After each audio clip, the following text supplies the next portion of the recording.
and life spontaneously created, and order and intelligence and consciousness all came into existence. So we've got this cosmology that comes from nothing. It's atheistic, it's nihilistic. It makes it as though humanity and Earth and everything here is just a cosmic accident. It's purposeless, it's meaningless.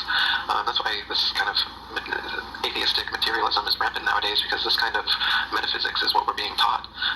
So if we're just in a corner of some galaxy and the fingertip under the dust of the fingertip of the universe, then we don't mean anything. So what it does is it spiritually crushes humanity, so that we just think that me is all that's important, because this life is meaningless. God doesn't exist. We're just a bunch of primordial soup that turned into monkeys, and then monkeys turned into humans. They got us believe in just a bunch of nonsense.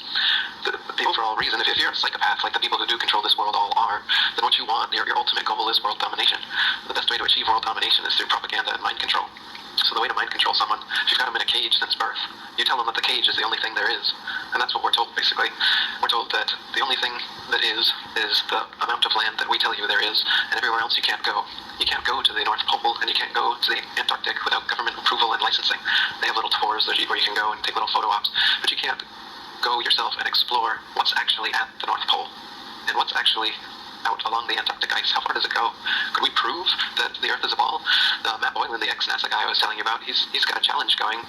He wants to go to Antarctica. He'll enter from any point, and with his team, ropes and spikes, go straight southwards along the Antarctic ice and see, will he come up on the other side of the ball? Or will he hit a barrier or an edge? Or is it an infinite plane? But they won't let him or anyone else do that. Jarl Landehoy is another independent sailor who's, I'm not sure if what his views on the shape of the Earth are, but he really wants to go to the North Pole and to the Antarctic, and he doesn't want to have government approval or go with their teams. He just wants to do it. They're supposedly no man's land, so why can't we go to no man's land and explore for ourselves? They've fined him and put him in jail for even trying to do so.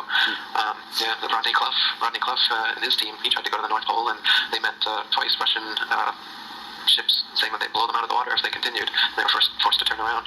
So we're not allowed to take independent trips to the North Pole or to the Antarctic ice to confirm these kind of things for ourselves. We're kept in the middle of area of Earth all the time and told that that's all there is. If the Earth really is flat and Antarctica is all around us, and there's a lot more real estate than they claim. There's a lot more Earth than is shown on our maps. And the maps that we're shown are absolutely wrong. We can get into that as well. There's way more land than they are shown, and way less land.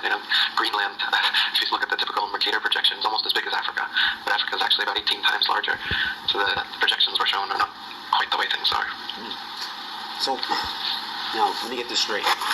This is somewhat of an eye-opener for me and for other people listening to this. You're saying that the Earth does not revolve around the Sun, that the Sun revolves around the Earth. You're saying that the Earth does not spin on its own axis. So where do we get night and day? So the Sun and the Moon revolve over and around the flat Earth. The Sun's path starts on June 21st on the summer solstice at the Tropic of Cancer at 23.5 degrees north latitude. So if we're looking at a flat model here, the North Pole is the middle point. Imagine a bullseye or a target. The North Pole is the middle point, and then you've got it disc shape all the way around, and that's the Antarctic ice. As I said, I don't know how far the Antarctic ice goes, whether there's a dome at some point, as many cultures believe, whether there's an edge, whatever.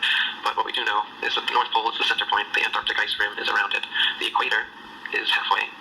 And so the Sun starts at 23.5 degrees north latitude in the summer solstice, and it makes a circle around the flat Earth in a 24-hour period. So you're imagining the Sun going around in a circle. The circle gets bigger and bigger and faster every day until the winter solstice. At the autumnal equinox, 3 months later, it will pass the equator.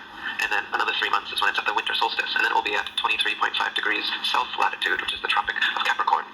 And then for the next 6 months, it will slow down slowly day